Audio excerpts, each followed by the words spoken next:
Okay, let me have your attention, please. We'll call the meeting to order. I know we have a few more people drifting in from the outside, but we are getting behind schedule. We don't want to do that because we have an awful lot of ground to cover today. Welcome to the Woodrow Wilson Center. Welcome on behalf of the Africa Program and the Project on Leadership and Building State Capacity. As you know, the Woodrow Wilson Center is the official monument to Woodrow Wilson, our president, and one of the only who had a doctorate degree and was a true academic. I know I was down in Staunton, Virginia, not too long ago, visiting his birthplace, and I was quite amazed at the record of writings and work that he has to his name. Impressive man, but he stood for the bringing together of ideas and policy people with those practitioners on the ground who actually put into practice the policies that are made on high. And I think today is such a dramatic example of bringing those two worlds together. It's actually the core of what we're going to be discussing. I'm going to be introducing Karen Dickman in just a few moments, who will chair this first panel. But I just wanted to say a few words in advance about the genesis of this conference and working with Ambassador McDonald and the Institute of Multitrack Diplomacy. In the work that Howard Wolpe and I, and Howard is here today and will be speaking to you later, started over 9 years ago in Burundi, and which has expanded to the DRC and Liberia. Our purpose has been to create the trust, communications, and collaborative capacity among leaders so they understand their interdependence and can fulfill the recovery and the reconciliation and the governance and development agendas that lie before them in those post-conflict arenas in which they work. It is not technical capacity building, as important as that is. We work on the human dimension in transforming the way in which leaders think about each other and interact with each other. As I said, later in this colloquium, Howard will be speaking to you. Liz McClintock, who has worked with us in these particular environments, will have some specifics about those countries in which we've worked and the buy-in by local stakeholders, the entry points, the methodology, and et cetera. But our challenge, as has been that of the Institute of Multitrack Diplomacy and any other number of other practitioners in the field of conflict resolution, is how to engage the policy community and lead them to understand that the kinds of conflict transformation, peace building, track 2 work we do is complementary to ongoing official peace building efforts. I believe there's a growing realization of international organizations and governments of the efficacy and impact of our work. 9 years ago when we started in Burundi, Howard and I, we were seen as starry-eyed dreamers, liberal do-gooders who did not understand hard power relations. The world has changed, and soft power and all that goes with it are better understood. But that's what we're going to explore today. With a diverse and distinguished set of panelists, sort of the conceptual framework of this kind of work writ large over a global dimension, and examine real-life, on-the-ground examples of where it has been applied and the lessons learned, both positive and negative, from some of those applications. Therefore, we're going to move immediately into our first panel, which is going to look at the conceptual framework for multi-track diplomacy, and then later, after the coffee break, we'll be looking at applied dimensions of this on the ground. I'm going to ask Karen Dickman to set us the scene and moderate the first panel. She's the executive director of the Institute for Multi-Track Diplomacy, works very closely with Ambassador McDonald. But I do want to say a couple of things on the logistical side. First of all, we are being webcast live, and therefore, when we're in the question and answer sessions and et cetera, be cognizant of that. Always wait for the microphone and make sure your answers are short and pertinent. Your questions are short and pertinent. And then, second of all, to invite you to a reception that we're having after this ends at 5 o'clock for about an hour. Have a very informal reception on the balcony here, and let you all mix it up. With that, I'll turn it over to Karen. Thank you. Hi, thank you for being here. When I was last in graduate school, I had a class in conflict transformation. The professor, Barbara Simmons, creatively taught a wide variety of models, but there was one she held apart as special. She saved it until late in the semester, hinting about it occasionally, but saving the reveal until the last few weeks. Finally, she showed us the 8-spoked wheel. She had a touch of awe in her voice as she described the 9 tracks. She concluded by saying she believed this model posed the greatest hope for facilitating peace in the world. I listened in my own awe. I could see the depth of the tracks, their key placement in civil society, and their potential systemic linkages not just among themselves, but as portals to engage conflict. It was a model limited only by the creativity of those applying it. Naturally, I had to be a part of an institute like that. I had to beg my way in, but I... From Cyprus to today, the Institute for Multitrack Diplomacy has played critical roles in transforming intractable conflicts. The People's Bus in Kashmir, an IMTD project, was mentioned by BBC yesterday as a successful confidence-building measure contributing to the resumption of talks between India and Pakistan. There are many stories that I won't go into because I'm hoping some of the speakers will, but if they don't, please ask. And since I've been here in Washington attending workshops, conferences, panel discussions, and planning sessions, the phrase multi-track approach is used constantly. It has become a catchphrase for how to do modern peace building. I Googled multi-track diplomacy this morning and found 71,200 links. We get feedback on people using it almost all the time. Just yesterday, we got an email from a woman who's using it to negotiate water rights on the Canada-U.S. border in Washington State, and once used it to negotiate Medicare coverage. On this panel, we have the minds that gave us that model, Ambassador John MacDonald and Dr. Louise Diamond. And by the way, they are two of the most widely known and beloved people I have ever met. And then we have one really smart academic to comment on it, who is, in case it hasn't come up anyplace else, the first dean of a school of conflict resolution. You have briefs of their biographies, so I won't go into that, but they would all be better presented if they were in book form. Each of the panelists will have 15 to 20 minutes, and then we will take questions. Ambassador MacDonald. Thank you very much. I'd like to thank Woodrow Wilson Institute and Steve McDonald and Karen and Nora, who, by the way, is from Cairo, Egypt, and she's pretty excited today, for arranging this event. Actually, this is the first time in the history of our institute that we've had any public outreach within the United States. Most of our efforts are focused internationally overseas. The word conflict has been around since time began, and many societies and many communities solve conflicts in different ways. And the problem is when it becomes violent. And of course, the first equalizer was a club, and has grown ever worse from that point forward. But this whole concept really became a field of study for the first time in 1982. In 1982, George Mason University in Fairfax, Virginia, launched the first master's degree in the world in conflict resolution. In 1989, they launched the first PhD in the world in conflict resolution and analysis. And now we're honored to have on my left, as Karen just pointed out, the director of the Institute for Conflict Analysis and Resolution, who 2 days ago was allowed to take on the title of Dean of the School of Conflict Analysis and Resolution, the first school in the world. And I'd like to congratulate him.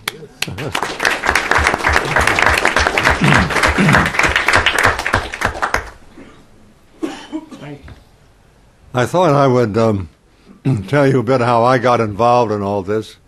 I was a U.S. Diplomat for 40 years, and so I was very deeply involved in what we call today Track 1. And it was a great time to be in the Foreign Service because we were the superpower. We were arrogant, we were poor listeners, we were impatient, and we liked to insist that our way was the only way. Well, I was fortunate in my career in starting out in Berlin, Germany on January 15, 1947, in a multilateral arena. I was assigned as a young lawyer to the Allied Control Council, which was four power, Soviet, French, British, and American. And later, I was at the three power group group in Bonn, which the Soviets had dropped out, and later still I was in the Marshall Plan with 16 nations in Paris. So I was 8 years in Western Europe working with people and trying to rebuild that part of the world. I came back to Washington for 4 years, then 8 years in the Middle East, including 4 years in Cairo. So I've been glued to Al Jazeera for the last week. And I'm very excited about the news today, which I'm sure you all heard of, that Mubarak has stepped down and the military will be taking over. But I really then got involved with the United Nations Bureau.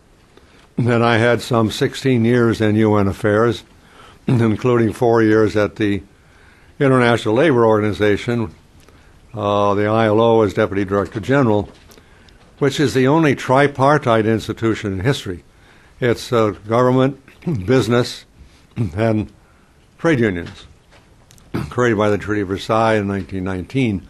And so that began to expand my horizons to realize that the role of business and the role of trade unions was a very important factor in the world. But I really didn't know anything about NGOs. I'd heard about them from time to time, but my first real experience was in Stockholm in 1972 at the World First Conference on the Environment. And about halfway through that meeting, Dr. Mead, this little anthropologist who is 5 foot tall and has a staff of 6 feet, suddenly stood at my side, stamped her staff on the ground and said, "You're not listening to me." And I said, "Dr. Mead, I haven't even met you before, so I don't know what you're talking about." And she said, "Well, I'm at this forum for NGOs. There are 1,000 of us a mile away. But I have a lot of ideas, and you're not listening to my ideas." So I said, "Dr. Mead, why don't we sit down and let's talk about it a little?" I said, "I've been preparing for this conference for 2 years. We have a briefing book of 50 position papers on the substance of the issues, cleared all across the U.S. government. We have another briefing book of 50 position papers on political issues that may or may not arise, cleared across the government. We're not structured to take your idea today and incorporate it in our system. You've got to understand how the system actually works." Well, she finally grumpily went off, but 2 years later, there was the first World Conference on Population in Bucharest, and she was planning to go to that. She came to my office 6 months before the conference, gave me some of her ideas, and I incorporated them into our planning for that particular conference. So she got it. Well, I began to realize that NGOs could play a very important role in these global negotiations that the UN was having. And so every time I headed a delegation, I would set aside every day time to brief the press and trying to brief the NGOs and try to get them on my side so they could begin to spread the word that this U.S. idea wasn't such a bad idea after all. So I began to expand my own personal horizons about the power of non-governmental organizations and how they could begin to help change systems. My last assignment was at the Foreign Service Institute, and I was invited to help create the Center for the Study of Foreign Affairs, which is a whole new idea.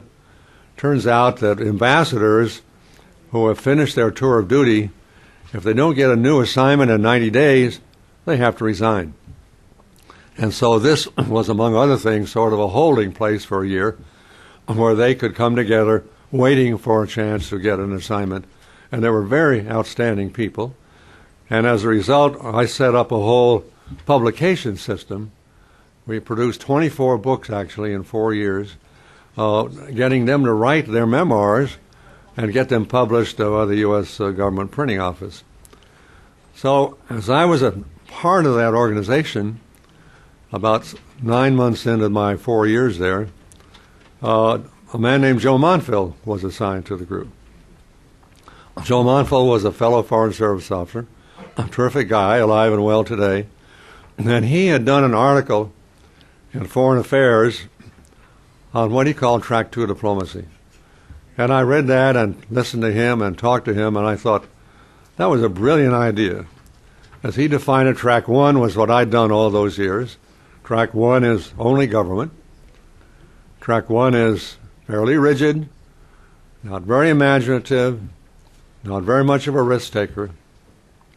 Whereas track two was all of those things that track one was not. It was anything outside of government, and it was risk taking, and it was imaginative, and it would do things that track one was either afraid to do or didn't really want to do. And so I got educated by Joe Montville with this whole concept. But then to bring it down to the real world, I was invited by President of American University to chair a panel on citizen diplomacy, as he called it. It was a National Association for Conflict Resolution conference that was held here. And so I did, and I really had my eyes opened by the panelists. I learned about the peace brigades, for example, which I'd never heard of before. And I saw that there are active people, talented people on the ground doing things to help change systems and help to build peace in their various conflicted areas. So I got very excited about that, and I decided that I would put a book together, which would be called Citizen Diplomacy or Track 2 Diplomacy, while at the Foreign Service Institute. And we brought together such well-known names in the field as John Burton and Brian Wedge and Joe Montville and Landrum Bowling and others in a seminar, and then put together a book called Citizen Diplomacy or Track 2 Diplomacy. This was in 1985. So it was to be the first book written about that particular subject. Well, as I was about to go to press, my boss decided that maybe this was not such a good idea. Now, he'd approved all the work we'd done before that, but then he began to wonder, what will the State Department think of this revolutionary idea that is incorporated in this book coming out of my institute? And so he stopped publication. Now, in the Foreign Service, you always get transferred. Well, I had to wait 18 months. But after 18 months, he got transferred, and I got the book published the next day. And this is the book. It's a U.S. Government Printing Office publication under the State Department label. But you'll see there are two tracks on the cover, if you can see that.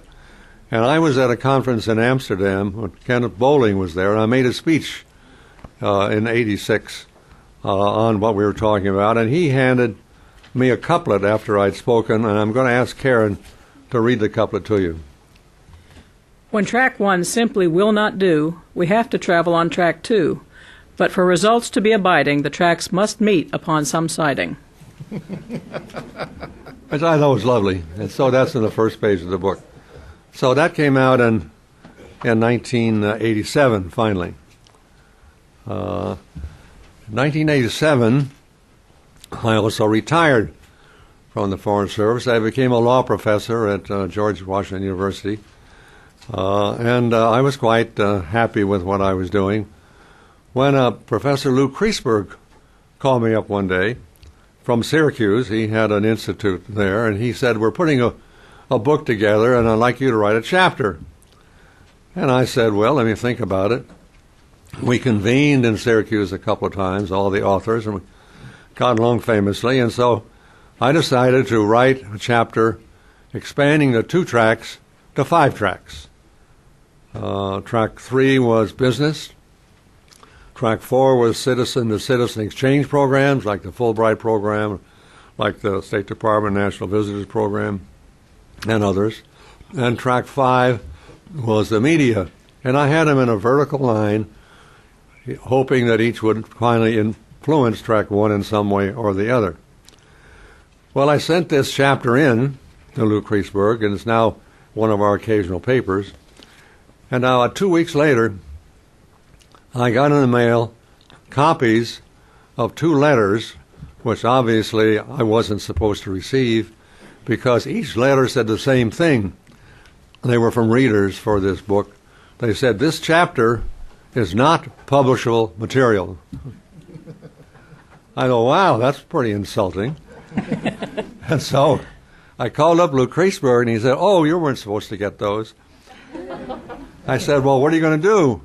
Well, he said, I like your chapter. We'll include it in spite of the fact it has no footnotes.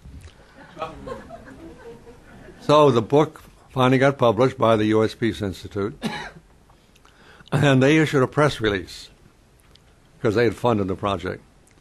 And the press release was 4 pages long.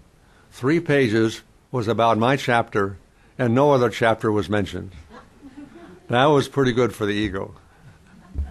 And that was published in 1989. Well, by 1989, I had a very unusual experience. I had been helpful with the creation of the U.S. Peace Institute and decided at some point, well, maybe I would like to be the first president. Well, there were 200 candidates. I was in the final 3, but I was not selected. And I had really pushed hard for that, so I decided when I wasn't chosen, I was never going to do that again. Well, some months later, I got a phone call from Grinnell, Iowa. It seems that Grinnell, Iowa wanted to create a peace institute across the state, the first statewide peace institute in the country. And 2 headhunters called me up. I never heard of a headhunter looking anything after me before. And they said, we want you to apply for the presidency of the Iowa Peace Institute. I said, I have no interest in that. And, by the way, where is Grinnell anyway? I had graduated from Champaign-Urbana University of Illinois in political science and got a law degree there, admitted to practice law there, but I never really spent any time in Iowa. Although we played football from time to time and we tried to beat them. Well, they were persistent. They called 3 times, and I rejected them 3 times. Finally, they said, we're flying out to Washington to interview you. So my wife, Crystal, and I invited them to dinner. And by the end of the evening, they had convinced me that I should apply. So I did. And a few weeks later, I was told I was in the final 6. So we went out for interviews, and then I was the final 3, and then I was the final 1. And so I became, at the end of 1988, the first president of the Iowa Peace Institute. And that was a very remarkable experience. We did great things there. We set up a peer mediation program across the state, trained 3,000 teachers in peer mediation, which is teaching the teachers how to teach the kids to solve problems themselves. We brought peer mediation to Moscow and conflict resolution to Moscow. We set up a world peace conference, 23 NGOs across the world who were peace institutes, and had a great time there. But it also gave me a chance to think and also to work more closely with Louise Diamond. And Louise had a great idea.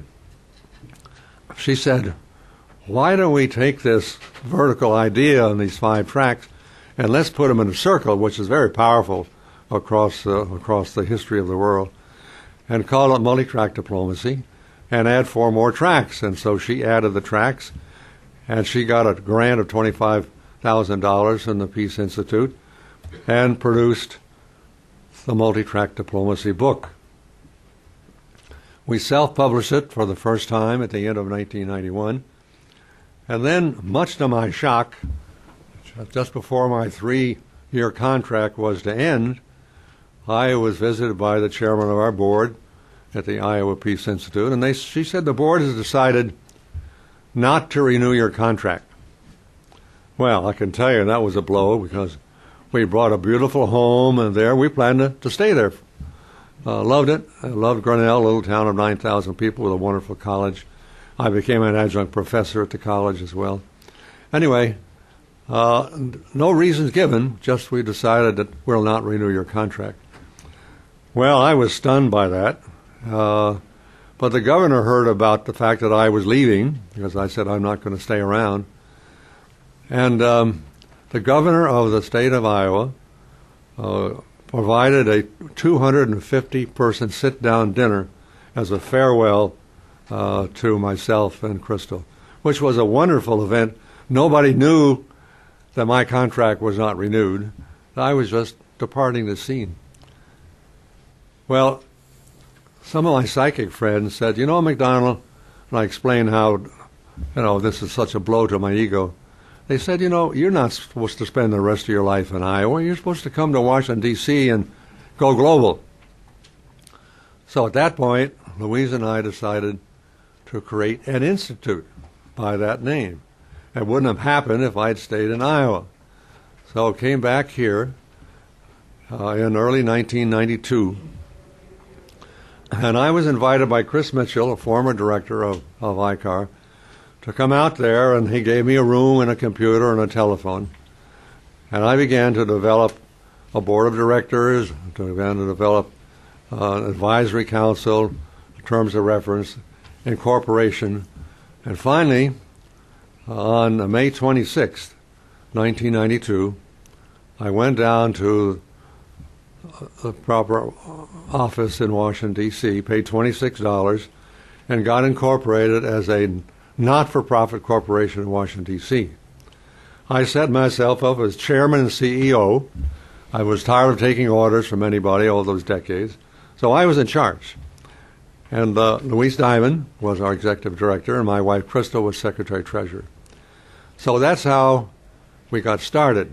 But on that day, on May 26, 1992, we had no money, we had no staff, we had no office space, we had no computers, but we had two dedicated people focused on making this book a reality. At the end of a friend of mine gave us a room, 2 rooms, free of charge for a year. At the end of that first year, we'd raised $14,323. Well, that was surviving in Washington, D.C., which was quite a challenge. So we had a birthday party. 2 hours before the birthday party was to take place, I got a call from the Hewitt Foundation in California. They said, our board of directors has reviewed your grant proposal, and we've decided to give you $250,000 over 3 years. Wow! Suddenly, we were launched, alive and well, and we really took off from there. So, just a couple of suggestions about how we actually operate, because we're different from other institutions. Can we? Just a couple of minutes. First of all, we only go where we are invited to go by the people in a conflict, not by governments. And then we do something governments know how to do. We go and we listen. And we ask people what their needs are. And we say we don't have any money, but we have some skills, and we want to help you if we can. And then when we take on a project, we make a 5-year commitment to that project. Not a weekend, not a month, 5 years.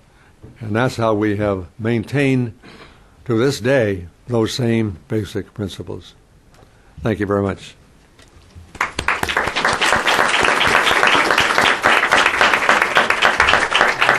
We'll take questions at the end of the 3 speakers. If Dr. Diamond would pick up now.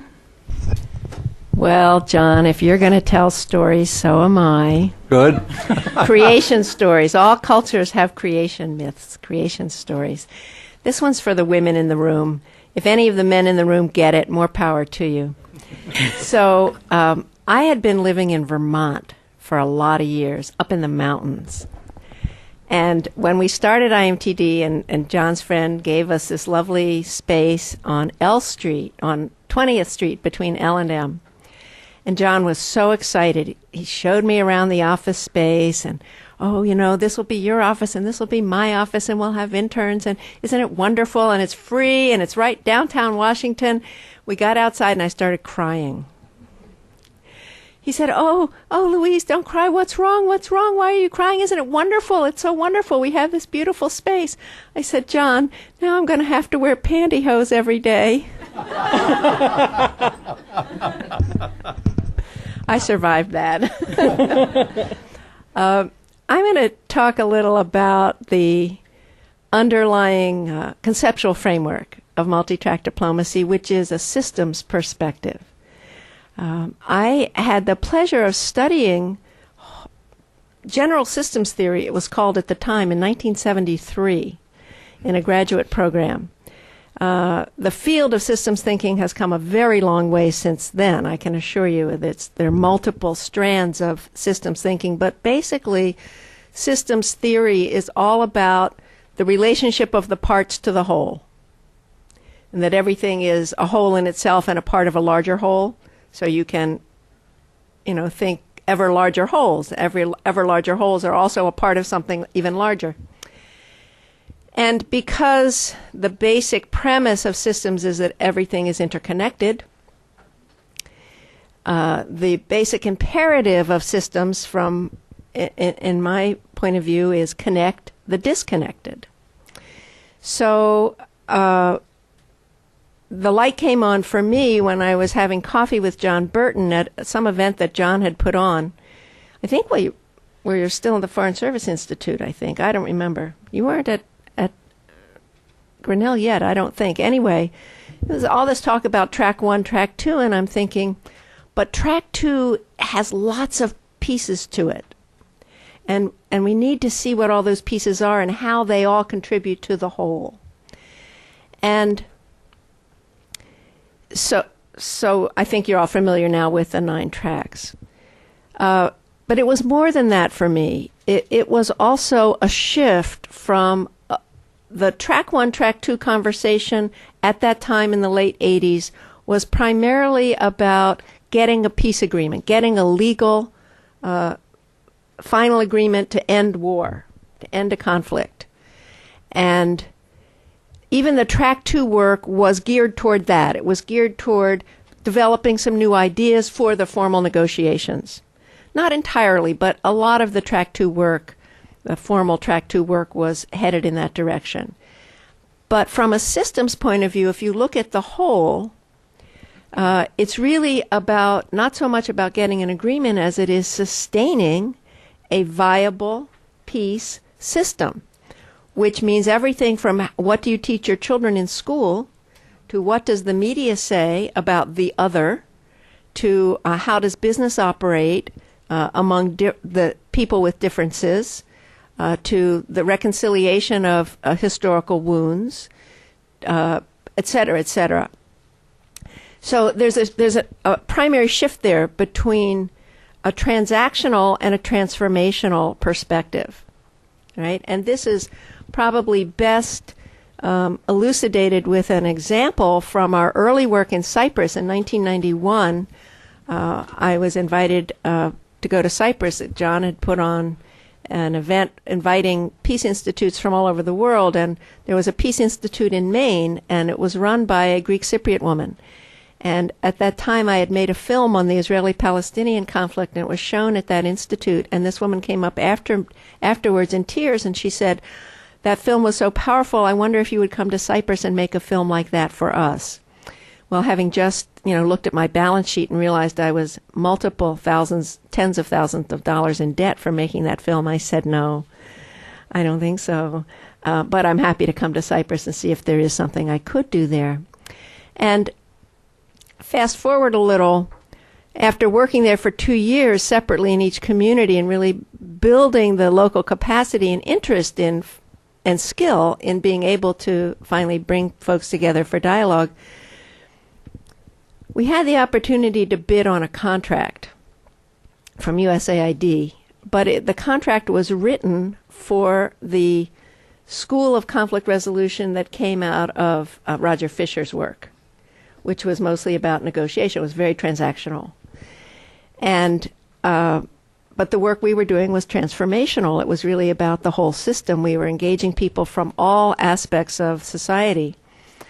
So we had a choice point, and we reached out to the conflict management group, and some of your old folks are still here with us today, I understand. And we said, let's do this together and let's learn from each other, which is what we did. We really modeled what would happen when you brought the transactional approach and the transformational approach together. It was a very, very powerful partnership. It lasted for many, many years. And it was a model, it was a demonstration for the people of Cyprus in how to do a partnership when there are great differences in philosophy. So let me fast forward a lot. We did some wonderful work in Cyprus. The U.S. ambassador in Cyprus at the time, Richard Boucher, got it. He really got that what we were doing in a multi-track way was the only way anything was going to happen in Cyprus, which had been mired in a track one dead end for, at that point, several decades, and is now 2 decades later, and they're still mired in that. So he actually made it U.S. foreign policy to support the citizen peacebuilding work, or the multi-track peacebuilding work that we were doing. And he institutionalized it by framing the grant in such a way that we were funded to do special projects with different sectors and different combinations of sectors of society. So we did some work with the business community, we did some work with the teachers and the education community, we worked with teenagers, we worked with civil society leaders, community leaders, and media. We did some work with the journalists. So it was a very multi-track design. It lasted for several years. Very powerful, very successful.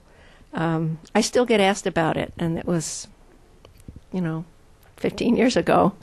But during that time, I really looked more deeply at what does a systems approach to peacebuilding mean beyond the 9 tracks. And if you go to my website, which, by the way, I have a little paper out front.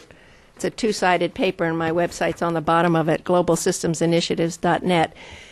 You'll see a paper there called A Systems Approach to Peacebuilding that I wrote while I was at IMTD. And it looks very deeply at not just the 9 tracks, but what are the patterns? In all living systems develop patterns. What are the psychological patterns? What are the structural patterns? It looks at kind of a holistic approach, which is really what a systems approach is.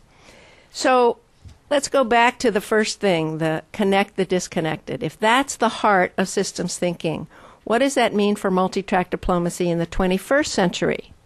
All right, we've already got a huge field of peacebuilding now. Since 1992, when we started IMTD, this field has grown exponentially. Unbelievable. And not just in this country, but all over the world.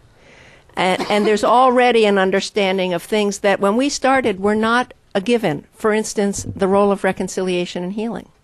That was not a given in 1992, as some of us here know.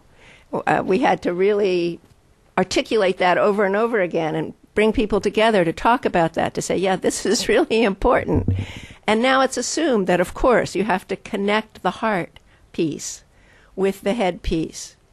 Some other examples of connecting the disconnected, it took us a while to realize and to actualize the understanding that peacebuilding and development and human rights are deeply interconnected, and to start building those links and those relationships in a more formal way.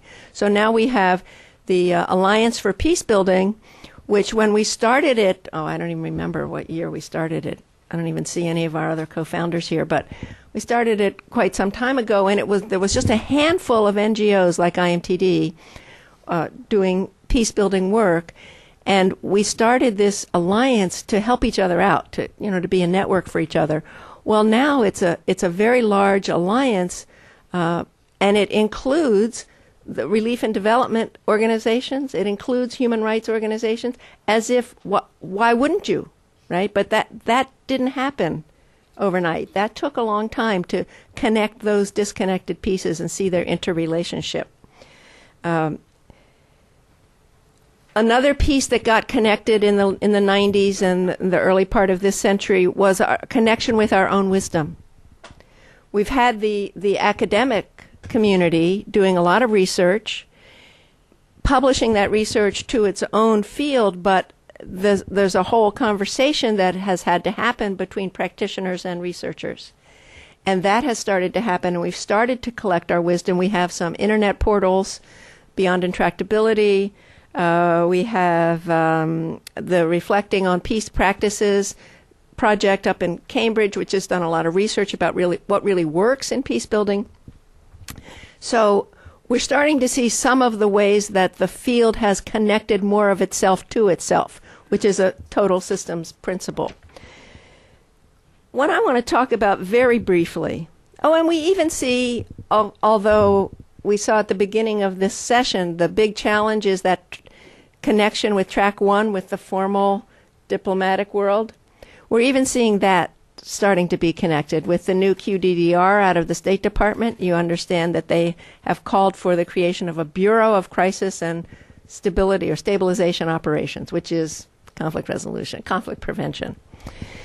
Whether it gets funded by Congress or not is another story, but at least they saw that it was a necessary part of diplomacy.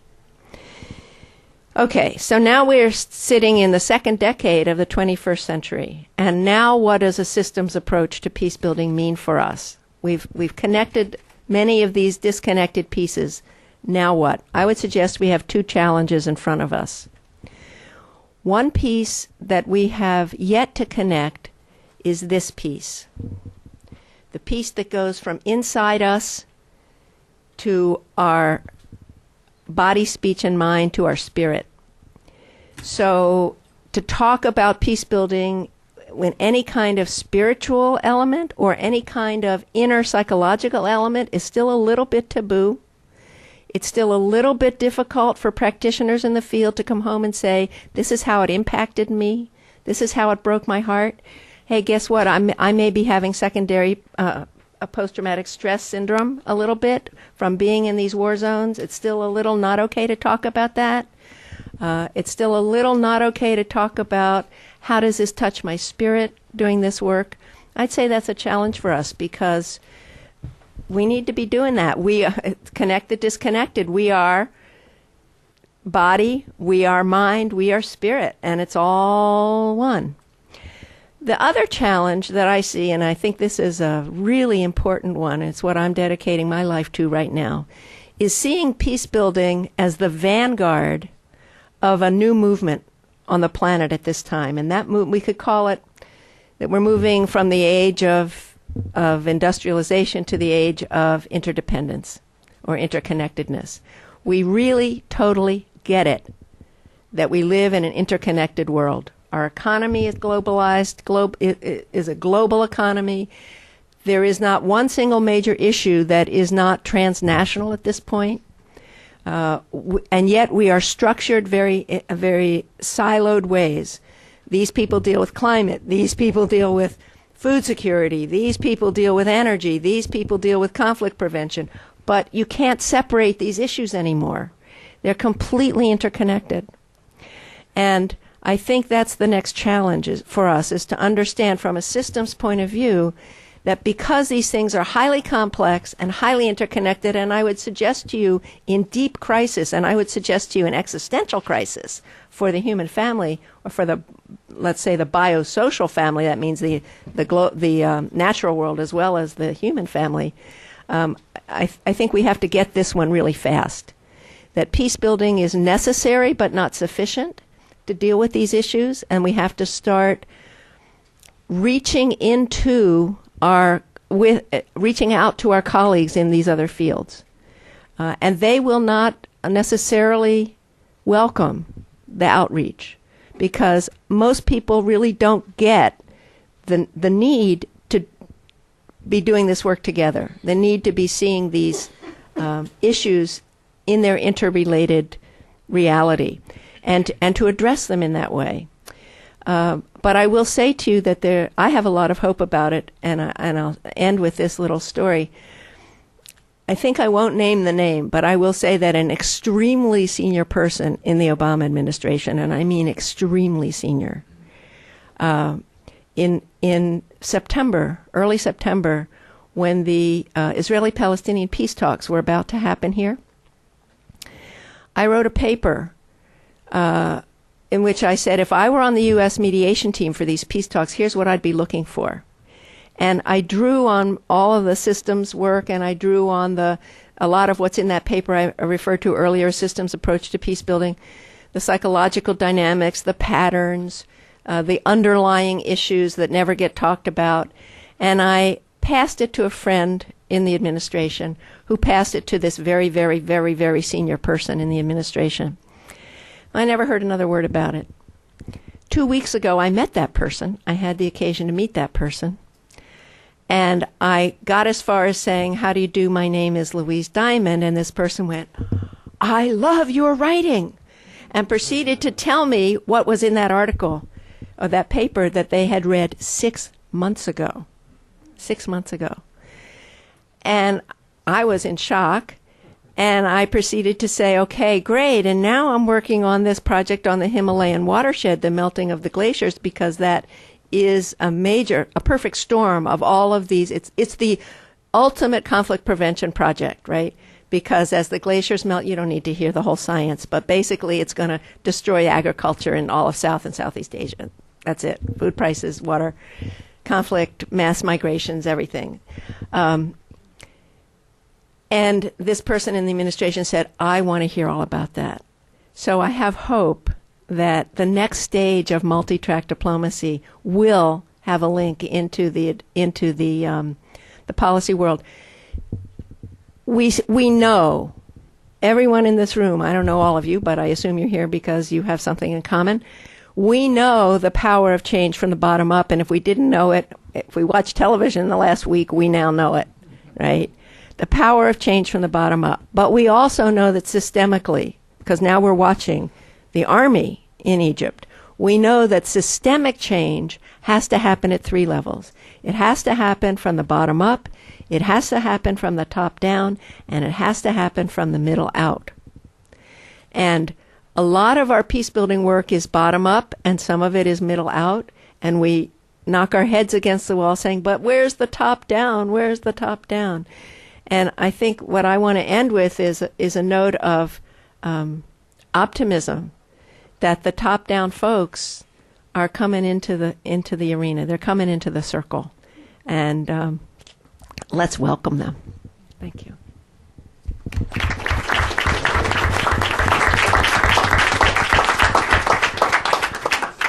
Dean Bartoli. Thank you. We have just 36 minutes before the panel ends, and I think that my slides are slightly too long. So I'll skip the slides, give them to IMTD. If anyone is interested, you can have them. They are free of charge, and I just skip that part of my talk. And just respond to what John and Louise just have presented. First, to thank John for his thanks. It's nice to be recognized as the Dean of the School for Conflict Analysis and Resolution. And thank you, Louise, for reminding us of the Alliance. But thank you also for reminding me of the role that the school has done with USIP, with the Alliance, with IMTD as an incubator. And when Louise is in many ways inviting us the future that is coming, I feel that for the school there is a role to play in making sure that that future is actually more than what we can imagine. And I can tell you this because I was part of that future in 1992 when I came to this country as an immigrant that didn't speak English. I'm still a little uncertain. My accent reveals that I'm actually Italian. And as Howard knows very well, I'm actually here not as an academic, but because I was, and I am, proudly part of an NGO that happened to be mediating the peace in Mozambique. This is why I wanted to speak about that today. Sant'Egidio was, for whatever reason, able to negotiate for 28 months the peace in Mozambique.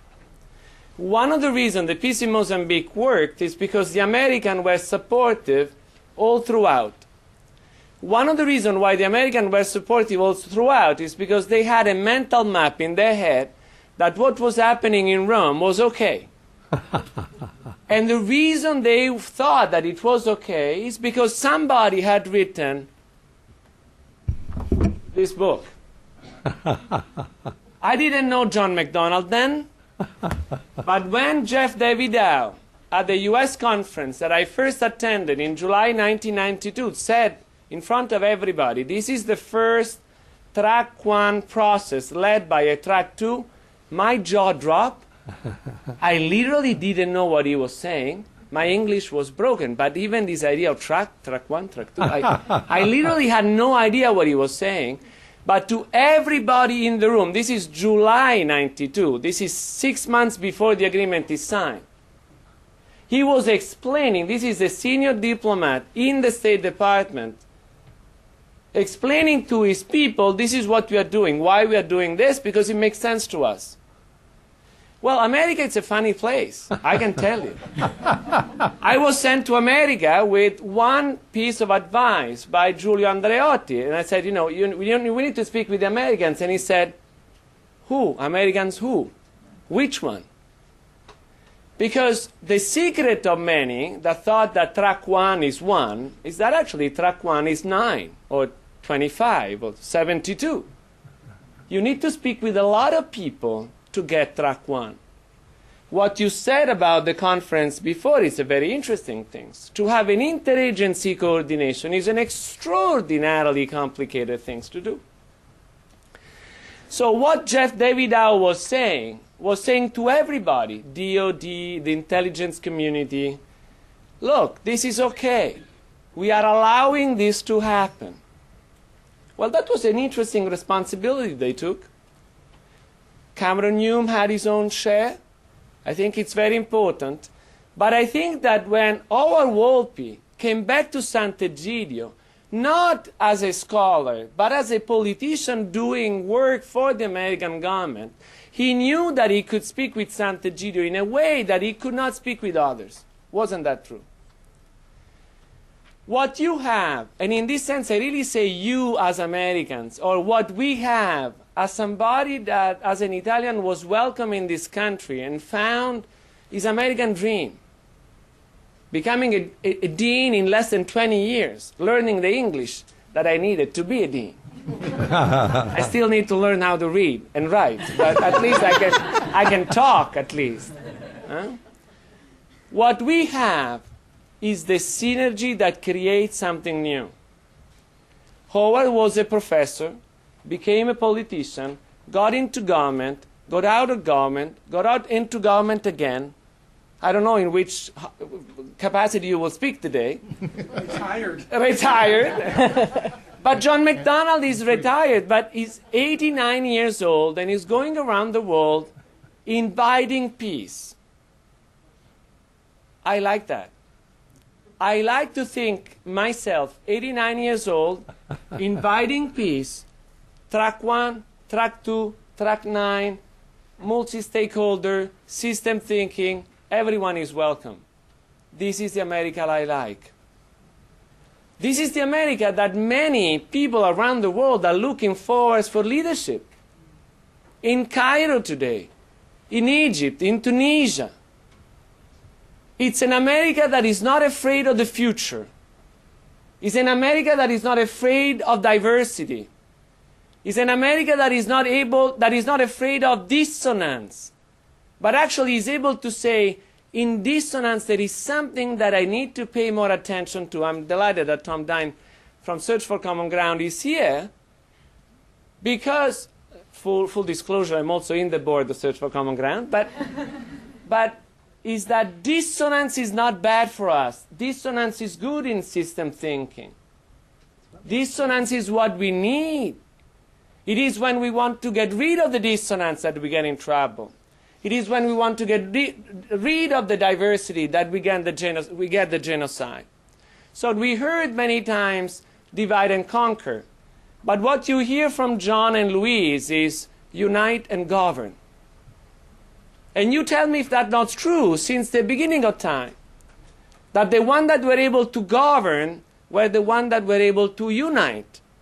Unite the different one. Unite the dissonant one. Unite the one that were not able to talk. And what I see is that this multi-track osmosis within the U.S. government, between U.S. government and the other governments, between governments and all tracks, is actually coming alive when we have peace processes. This is why I wanted to talk today about Mozambique. Because in Mozambique, I witnessed peace coming. And I witnessed it for a country of 12 million people, of which a million were killed by the war. I'm not speaking about a minor conflict. I'm speaking about a conflict where 4.5 million to 5 million were either refugees or internally displaced people. So these are mastodontic human suffering measures. After 16 years of civil war of that magnitude, Mozambicans are capable of coming together, talk to one another again, and say in 28 months, this is the country we are going to build. I really would like to invite, until I die, everybody who hears this story to bow to the capacity, creativity, patience, honor, dignity of the Mozambicans. That were able to see themselves in this shell given by the former colonial power and say, you know what? This is not a shack. This is not a residue of history. This is our country. We got what we got. But this is us. And we want to make it work. And when I see Steve and Howard working in that region, I see helping leadership and local communities say to themselves, I got what I got. My story is this story. But what should I do? Should I just curse all my life that this is what I got and so genocide myself all the time? Or should I just make it work? And I think that that's what happened in Mozambique. The Mozambicans themselves took the lead, and the Americans let it be. The Italians helped. Sant'Egidio served. The French went along. The Portuguese wanted to be in the driving seat, and they said, no, not now. Maybe later we will do. The UN was late. But in the end, everything worked because there were people like you committed to the idea that in the end, humans can make it. That we can understand peace at the end of very violent, difficult processes. That we can make it happen. So what I told John the other day at National Defense University when I was presenting is that what I didn't realize before is that not only he prepared with Luis, with Joe Montfield, the American leadership to understand what was happening, gave the frameworks, but in many ways gives me today, as a researcher, as an intellectual, as a scholar, a way to look back at peace processes and ask the question, I know for sure that in Mozambique the process was successful because it was multi-track.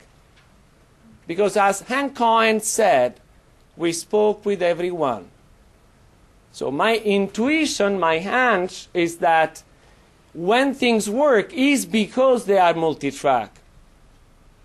That if they are not multi-track, they are not going to work. And one of the reasons Oslo didn't work because it was not deeply multi-track. The people did not come on board, there was no capacity for that, and so on. So I have a research project. I'm an academic. I have a school. I have a lot of people working with me. I have these questions.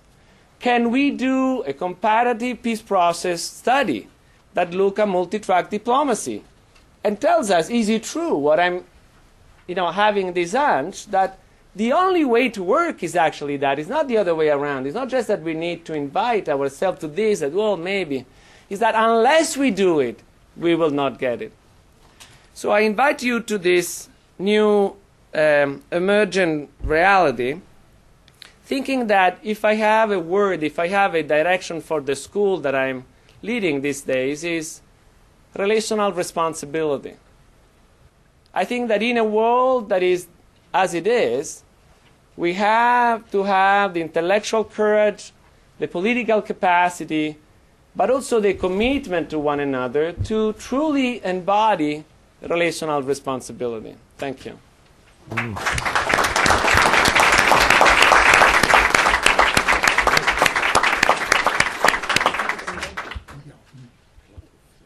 All right, there are microphones in the back of the room, but I think that they can be brought to you because the room seems to be fairly tightly packed. Questions?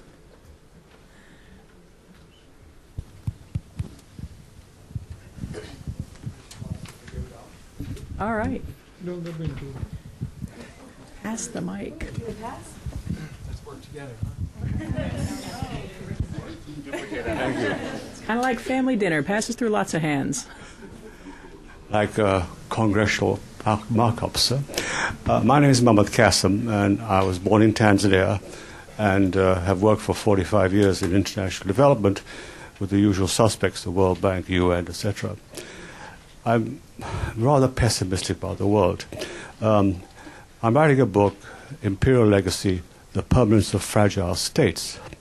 And the base of my thesis is that from Morocco to Indonesia, from Kazakhstan to South Africa, and from Senegal to Somalia, not one citizen therein had a say in the delineation of those boundaries. These were decided by London, Paris, and Moscow. And this is a very unstable situation because very few of those states are genuine nation states like Egypt or Singapore. You can name them. So I think we have a permanent situation of fragility, and I think your services are very much in demand, and I think you should be as on the same par as the State Department, because we are permanently in problem. And the superpower, the exceptional superpower, is a problem in itself. Look at what's happened in Iraq. So I know somebody can give me some encouragement. My book is rather hard work, as books are. But the more I read, the more I do the research, the more hair I lose.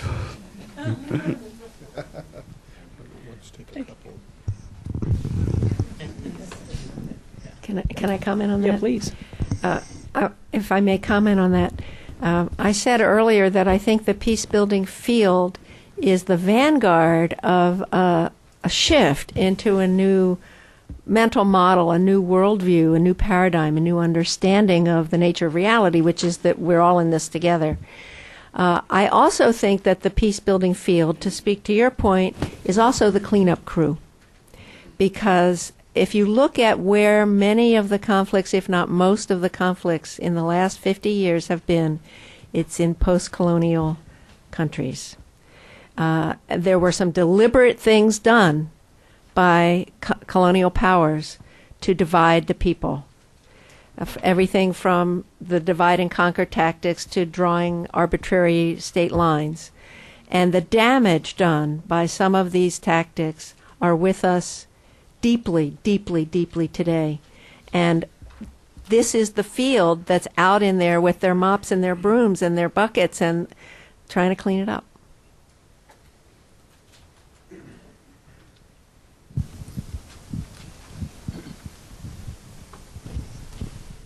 Hello, I'm Matthew Gravel. My question is, I think, based on thinking about a lot of the discussions I hear about areas of conflict focused on Mozambique, Cyprus, Israel-Palestine, some really lengthy and intractable conflicts, and trying to get, from a U.S. perspective, get a bit more maybe nimble, more helpful response from U.S. government perspective. You mentioned that there's a bit more of this top-down that's kind of filtering through. How does this multi-track kind of framework or paradigm relate in a kind of global power, large power setting? Well,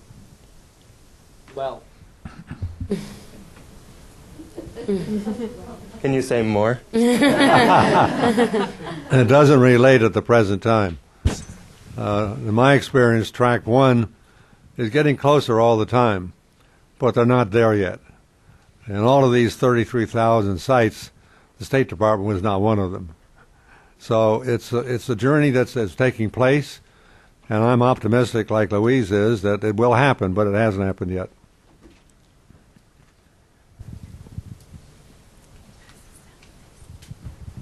While we're passing the mic, are there other questions coming up? Yeah. Okay. Good. We can take several at once then, and maybe let them generate a discussion. My name is Nevzar Stacy. I'm the president of HASNA.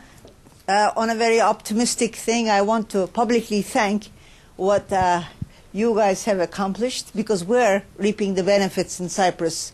I cannot tell you how much your work has enabled us to do what we are doing today, which is we have been able to, last 10 years, we have been able to work with teenagers like Seeds of Peace, but with the families from both sides of the island.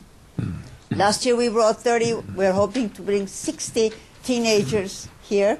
but we're working with the families again. We have a request, just like what Louise said, on climate change, both from the north and south, development versus climate issues. We have citizen journalists, again, coming, asking us to help them. It's because of your work. There is no question in our minds that they set the stage up for us to really implement the program. So thank you for your splendid work. Let me comment on that. It's very interesting how once you plant the seeds, things can develop over time without your even knowing about it. You mentioned Cyprus. Let me just say that a few weeks ago, ICAR and Portland State and American University put on a 5-day seminar on Cyprus. And the first 2 days they had people from both sides of the island, and the next day they had the next day they had Greece and Turkey, track 1 people, and the fourth day international, and Louise and I were invited there, and then the last day was a summary.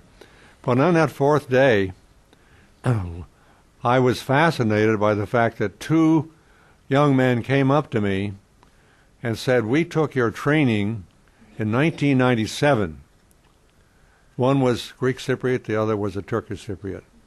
And we took it together, and it changed our lives.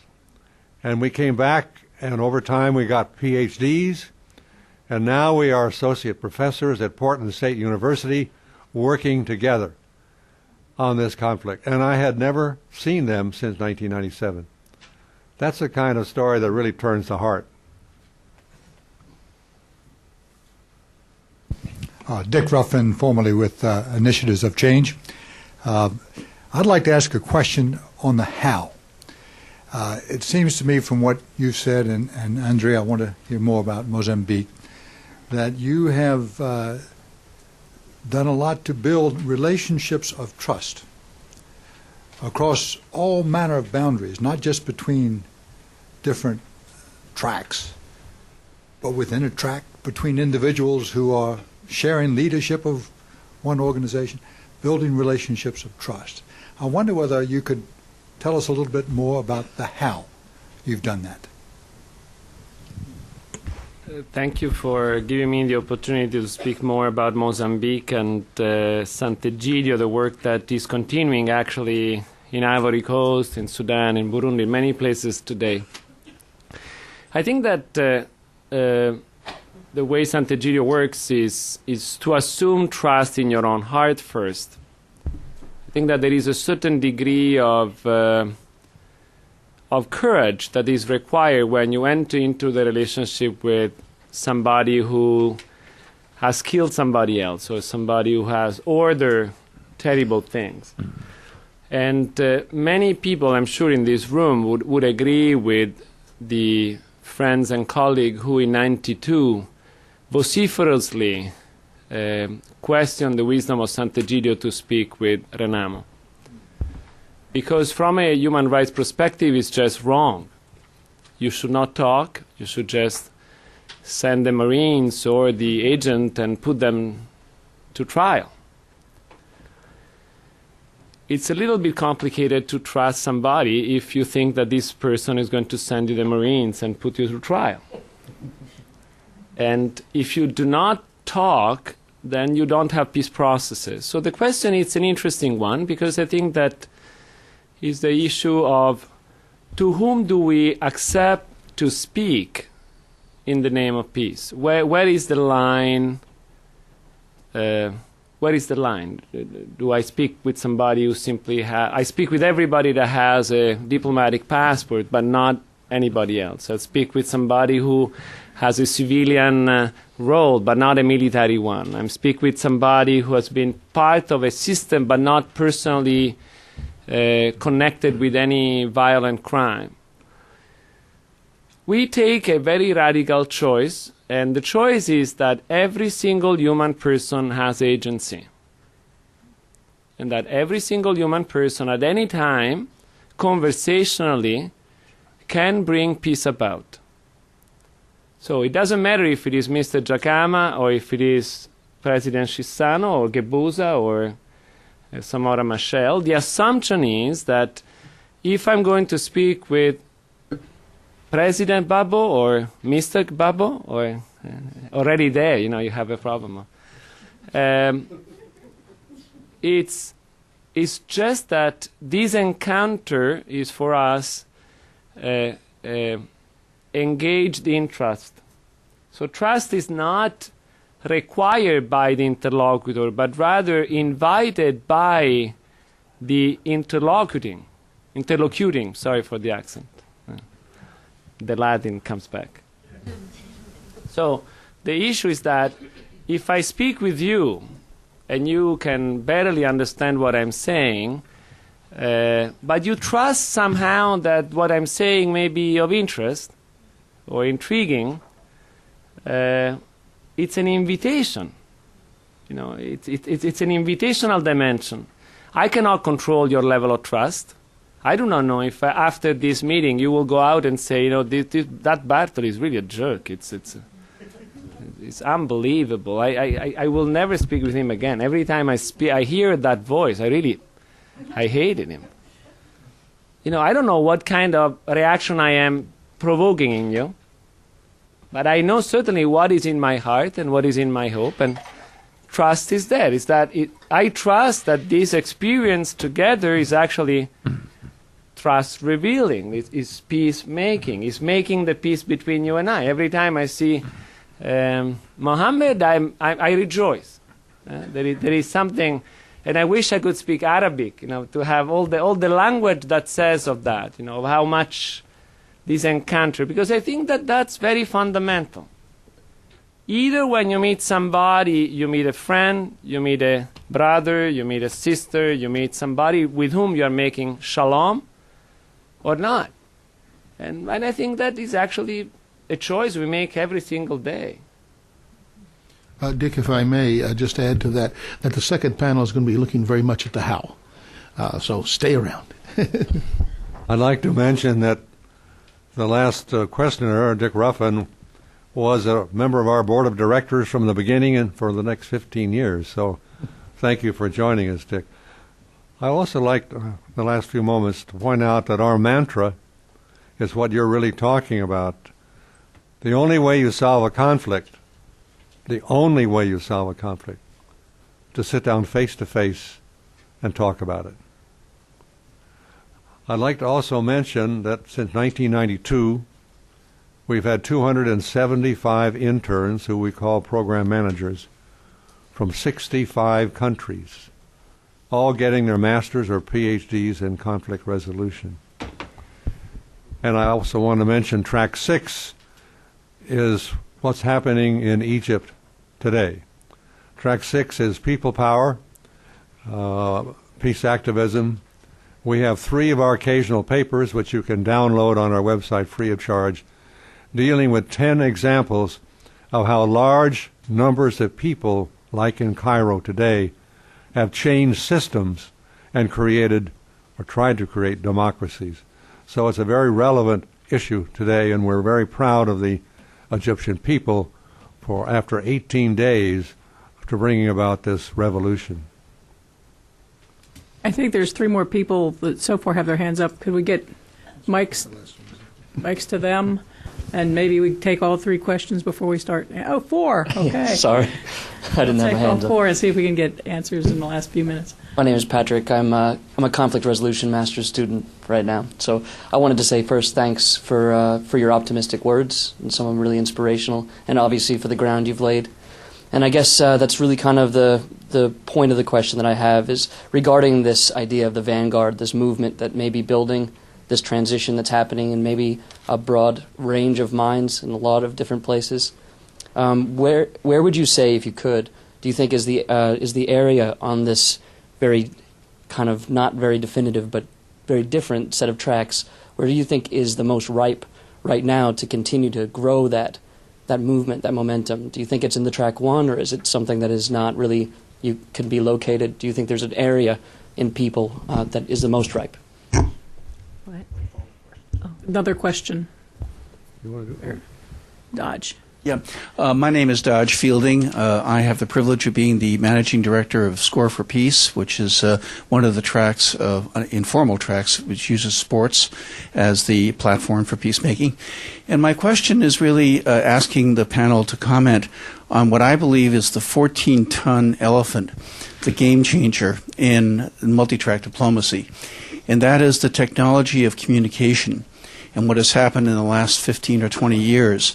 And the role of television, the role of the internet, the role of cell phones, and how that has immensely facilitated the discipline and practice of multi-track diplomacy.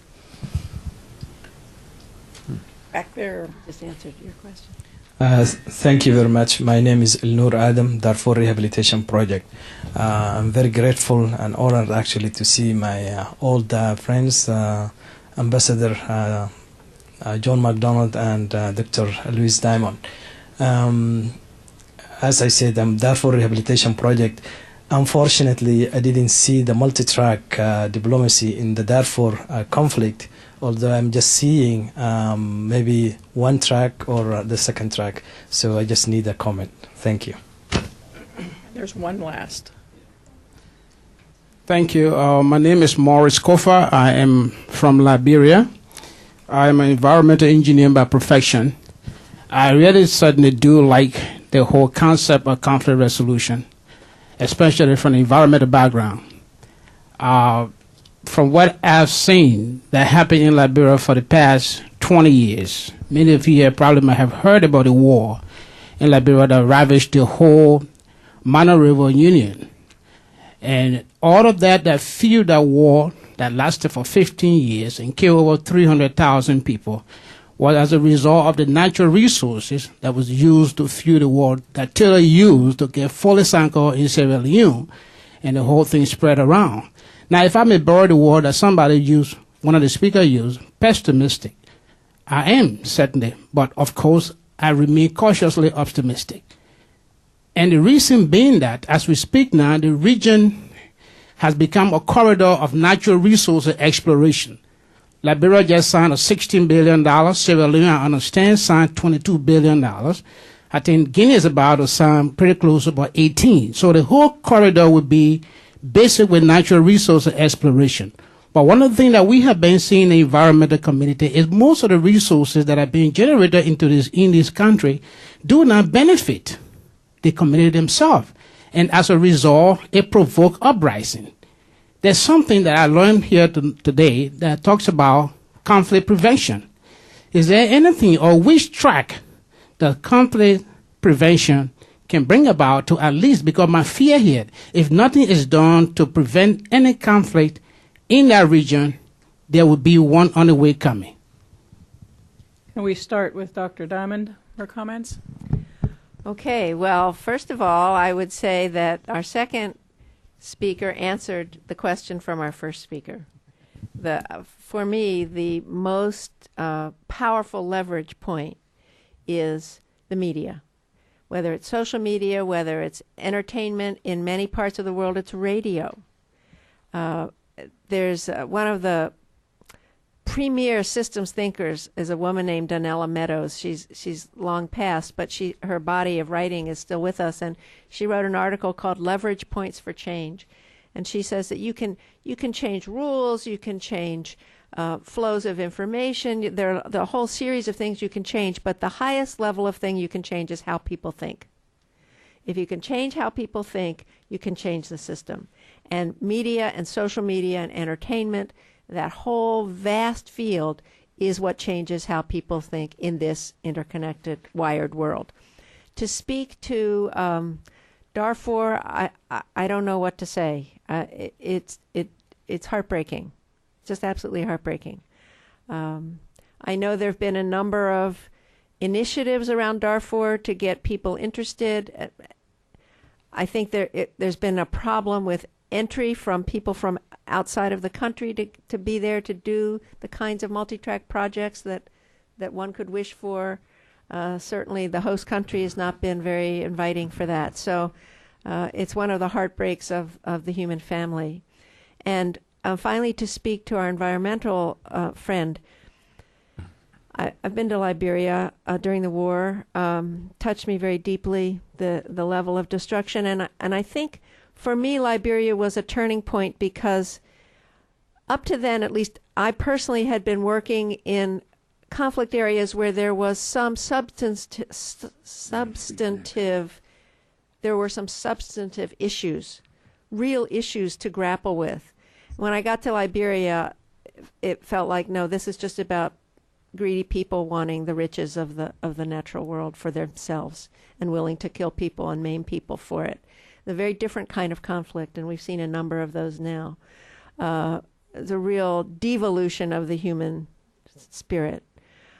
So what we do know is that the methodology of conflict prevention is absolutely appropriate for environmental conflicts.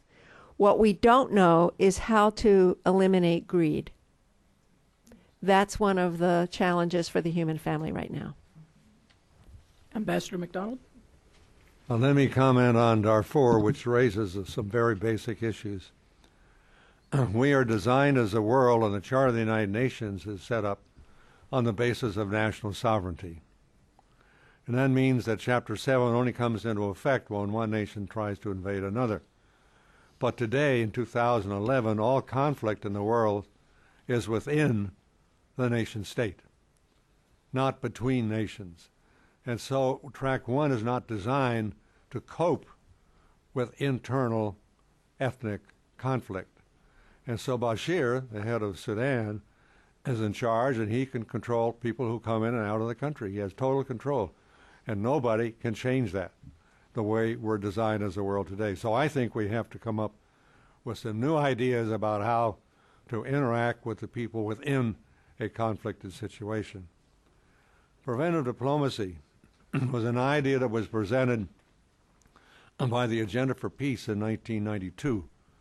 Security Council of the United Nations met for the only time in its history at the head of state level and asked the Secretary General to design what became an Agenda for Peace, which for me is the second most important document after the Charter of the 20th century.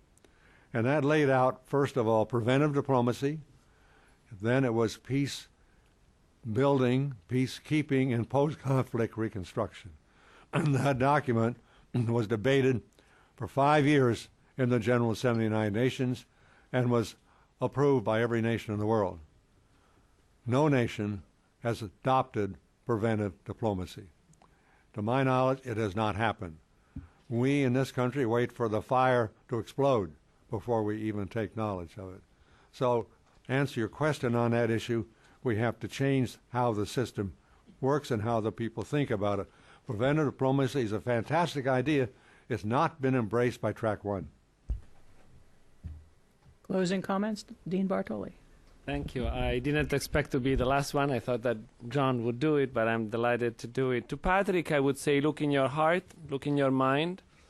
I think that your life is open to this possibility that is actually the center of whatever is coming.